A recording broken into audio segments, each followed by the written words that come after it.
And corporate organizations have started pooling their resources in terms of assisting authorities as well as those affected by the floods. Vodafone ATH Fiji Foundation handed $48,000 to the Rotary Club in Lautoka.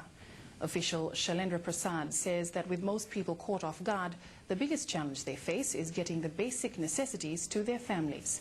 The board also decided to release $6,000 today for those in dire need of assistance.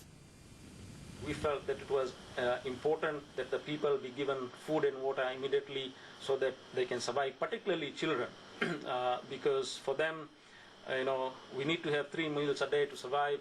The adults can bear it for a little bit longer, but certainly not the children. Barely recovering from the January floods, these pictures clearly show the extent of the current damage. Those needing assistance simply have to contact Rotary clubs in their respective areas for assistance.